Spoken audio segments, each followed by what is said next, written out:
Alrighty, we are back with episode 2 of Money Discipline here. Got a exciting topic today. I'm pretty excited about. So, we're going to be going over what are credit cards bad, the benefit of credit cards, pros and cons, that kind of thing. Personally, my opinion, I uh, I look at credit cards as a benefit. I was fortunate enough when I was about 17 or 18 years old. My parents put me on one to start building my credit early. And then now, since then, I've opened up like 3 other credit cards, two through Chase and then one through American Express.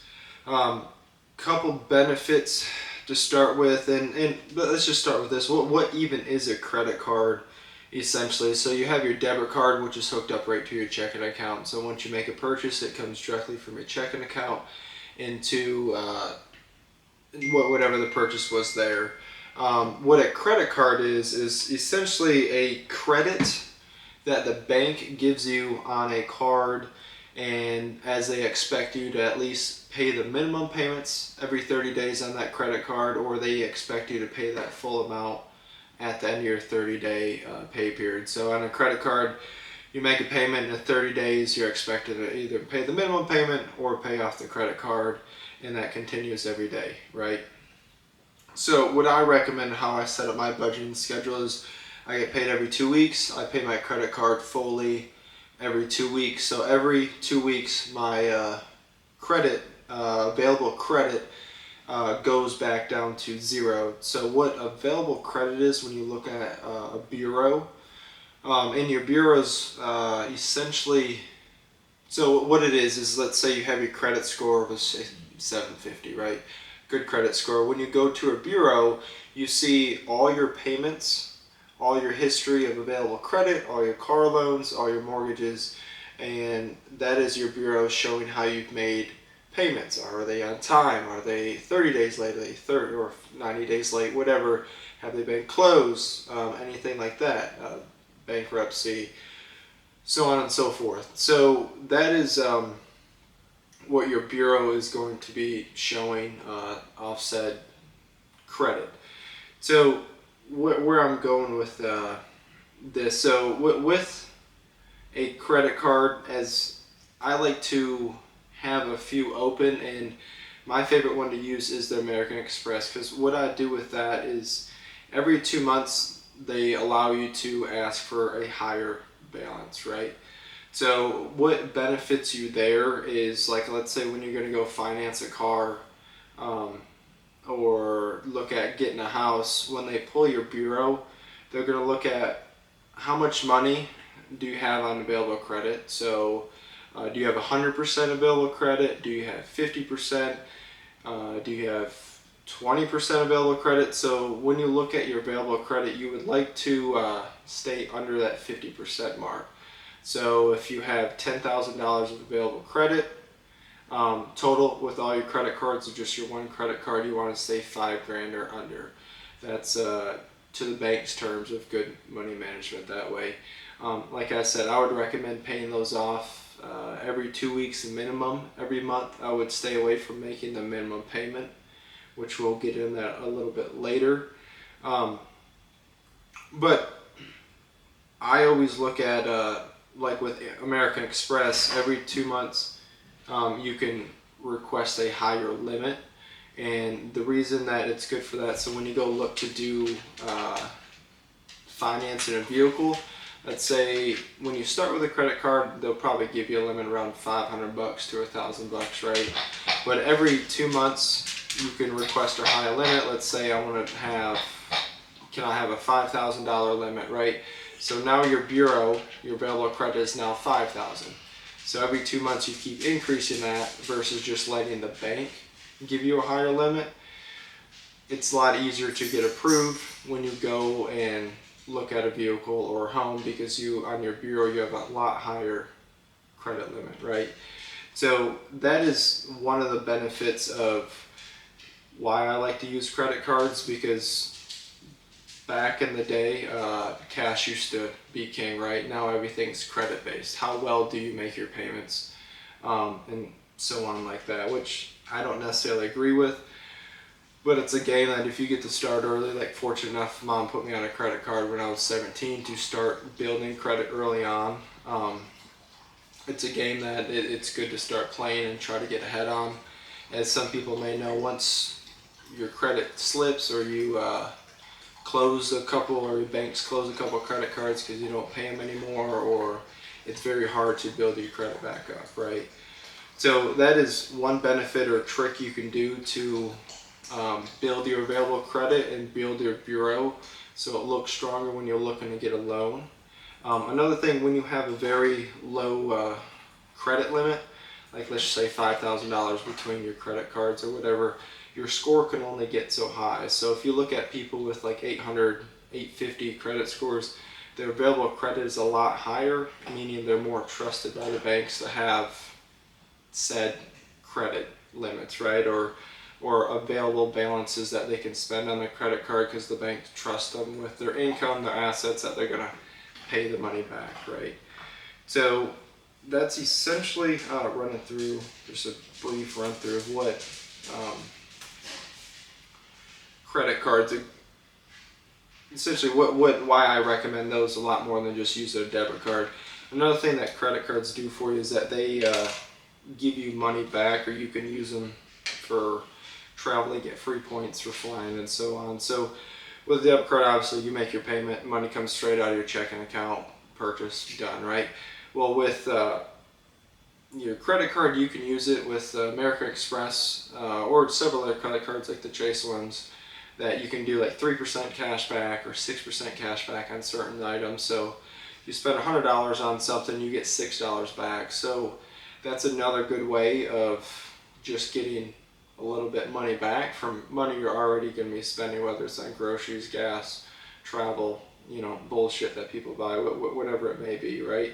So, and then essentially you can use those points to make your payments on your credit card, save them, put them towards something else. It's whatever you see best fit. So that's another good thing about credit cards as well too. What I also recommend it for is starting out is it teaches you how to budget your money, right? So let's say your starting limit on your credit card is $500, right? So when you look at like your checking account, right? If you got $500 in there, you spend all that money, well, you're done, right? So essentially with a credit card, you don't have to pay that money back in 30 days. So that teaches you how to, okay, they give me $500, I make this payment, my checking account still shows $500. I haven't really lost anything yet, right? So it teaches you how to manage money and then be able to pay it back on time and then simplify it. And then as you keep doing that right, the bank will naturally increase your limit. Or like I said, you can go in and always request a higher limit, or call whoever your credit card's through and keep requesting higher limits. But you got to make sure you're paying them back on time. I recommend every time you get paid, just go and pay your credit card off, just to keep your available credit at 100% or near that, and then just create that good relationship in the long-term relationship of always paying your stuff on time. That's important. What a lot of people do is they'll take their minimum balance, which, let's just say $1,000 credit limit. They'll have you max out your credit card. So you have 0% available credit left, and you'll pay, minimum payment every month. 30 days is like $25 or $50, right? It'll take you several months to pay that off. I never recommend doing that. That will bring your credit score down, as you're not really paying your card off, and then also your available credit is quite a bit less than that 50% threshold. You'll probably be in the 20, slowly start climbing to 30%, and so on. So I wouldn't recommend that. I urge you, if you ever do start opening multiple credit cards or always requesting higher limits, I would always pay those things off at minimum every 30 days. I'd recommend every week or every other week, just to stay on top of it. It's going to teach you how to budget better too, and also the discipline of always paying the money, because it's pretty easy with your debit card. You go make a payment and then your money's out and it's done. You don't have to think about it anymore. But when you feel like you make a payment and you don't have to worry about it for 30 days. It gets you in the rhythm of paying that off on time. Let's see, and another good thing too, like with a lot of your auto loans in the banks that you're gonna be rolling with, if you are looking to finance a vehicle, you can also set up auto payment through a credit card. Most banks let you do that. What that does is it makes it easier. Instead of using it directly from your checking account, you can make the percentage of cash back, whatever that is, through whatever card you're using, to make a little bit of money on that, which I recommend doing. Now, once again, have to stay on top of that. So instead of just it coming directly from your bank account and you're forgetting about it, you got to watch your card, know when that payment comes out, go in, take your money, and pay that on time off your credit card as well too. But you're still going to be making a little bit of money versus making no money. So let's see here, what else? Let's see. I think I covered quite a bit. Auto payments, base cash back. So another good thing too is when you open a few credit cards, let's say one card pays you the most amount of money or percentage back. The other two, like a lot of your student cards, only do like 2 or 3% cash back on certain items. But a lot of times those are your very first cards that you open. I would recommend always putting, like, every month spend $10 on that card just to keep that card open. And the reason why for that, when you go look at your bureau, it's going to show the longest history. So like when was your first line of credit ever open?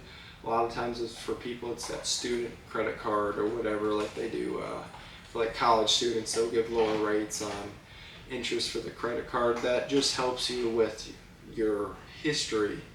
So when a bank goes to look to approve you on financing a car or anything, a house or anything like that, they can see your history's been since out, let's say 2018, whatever, when you open that first student card, versus if you stop paying that and only use the card with the highest cash back that you started in 2022, well, you're losing 4 years of credit history that you could have had if you just put $10 on the card just to keep that line open, right?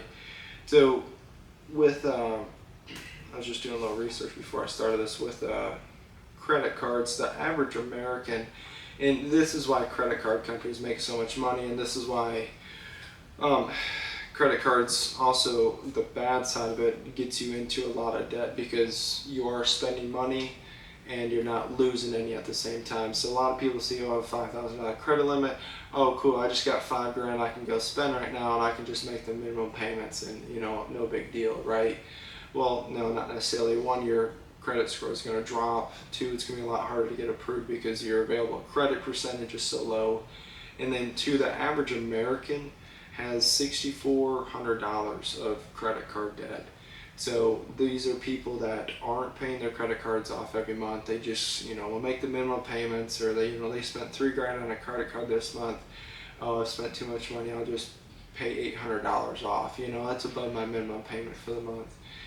You do that for 3, 4, 6 months in a row. Well, that's how you end up with $6,000 in credit card debt. So you do the math. The average. You do the math across the country for Americans, about $6,400 in credit card debt. That equals $1.18 trillion in debt nationwide in America for people. So it's very easy, if you don't have that discipline of making the payments on time and keeping up with it, to let it slide. And it's gonna, in the meantime, it's not really gonna hurt physically when you're looking at it, right? It's like, oh, I've $1,000 left on my credit card, I make my minimum payments on time, that's no big deal.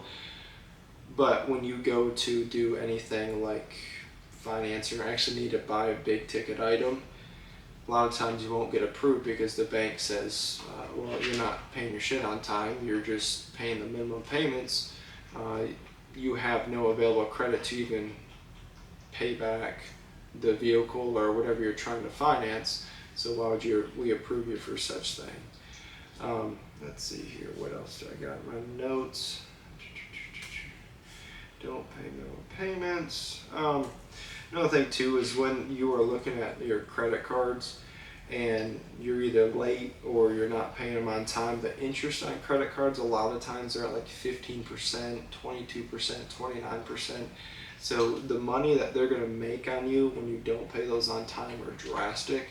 That's why I always run at the side of caution, and I like to do mine every 2 weeks, just so there's, zero reasons to ever have a late payment, because the interest on those accumulates so fast and it's such a high number that it's that's where they make their money at, is for the people that forget or don't know how to budget their money or overspend, because they're going to make that much more money on you when you don't start paying that on time. But for starters, a lot of times, like for people looking to buy a first car or younger kids, credit cards are good to start with building your credit, because it's kind of hard just to jump right into a vehicle to start building credit unless you have someone co-signing, which I'll go over that in a different video. But just to start building some kind of credit bureau, even though it is maybe only 1 or 2 lines of credit on your bureau, it's good to start that as early as possible. Like I keep saying, it's going to teach you your money discipline. It's going to teach you how to manage whatever said money or credit limit the bank's giving you. And I'm always going to urge, keep requesting your high limit. Just because you request a high limit doesn't mean you have to use that full limit. Let's be clear there. Like with me, I keep requesting every month, but I spend the same amount of money every month, right? But if you keep doing that and keep paying it off on time, I know through American Express especially, you build that relationship. Your credit score is going to keep going up because your limit's getting higher, right? And then you never get denied, as long as you pay your shit on time of asking for the higher limit. And eventually you can get up to $100,000 on a credit card. Granted, you only may spend $1,000 or $2,000 on it. $1,000 or $2,000 on a month. Whatever your bills are, that to each their own. But you can keep requesting that limit. So when you do go get approved for a house or a car, hell, your limit on your credit card could buy the car, right? So that's like the end goal that you want to try to get to. And then for the more, I would say, experienced or older people with the super high limits like that, that strategy doesn't really work, or doesn't really affect anything. When you start getting your credit limits to like $25 to $30, $40,000, at that point, just let the bank keep increasing it. But like when you're starting and your credit limit's $500, well, you can, like the camera you're recording on, you go buy that. That's $800 camera. You're already over your limit there, and you really don't want to go over your limit on a credit card, even though they'll let you, right? So you want to be able to get your limit high enough where you can go through your whole month or your 2 weeks or 1 week and not have to worry about using your debit card, so you can maximize getting your cash back and just keep increasing that limit to build the bureau. Went over interest rates. I think it about covered everything that I wanted to. And like I recommended, that when you are looking to finance something, if you can, or your bills and stuff like that, I would put everything you possibly can onto a credit card with the 100% plan to pay that off, so you can get your cash back on that. So I know it's minimum amounts of money. I mean 6%. I mean that's $6 on $100. You're gonna, like, the way you got to look at it is you're gonna spend the money anyways. At least make some of your money back, right? I know it may only be 6% or 3% or 5-10%, whatever it is. At least make some of your money back and start stacking that as like a little extra savings account that you can either pay a different bill with, save it up, go, a lot of people use that money to go on vacation with, at the end of the year they have $2,000 or $3,000 on their credit card through points that they've earned throughout the year. Use it as a vacation. If you're just using a debit card for everything, that's something that you're never going to build, is those points, because you're just taking it directly out of your account, right? So outside of that, that's roughly what I would go over with credit cards. I'm not a huge component of using them. I know a lot of people don't, because of the negative side of it when it does slip away and you can't keep a hold of it. But it's super good to start with a credit card, $500 limit, $1,000 limit, and learn how to manage paying that off every week or every 2 weeks. And then I would never ever make the minimum payments. Pay the card off fully, and then request a higher limit after 2-3 months. I always paid off fully every couple weeks. and then keep restarting that process. Every time you get paid, pay that card off and go through it again. Pay the card off and go through it again. So I'm going to wrap it up there. It's been 20 minutes, a little longer than I expected to go, but everybody have a good rest of your day, and thank you again.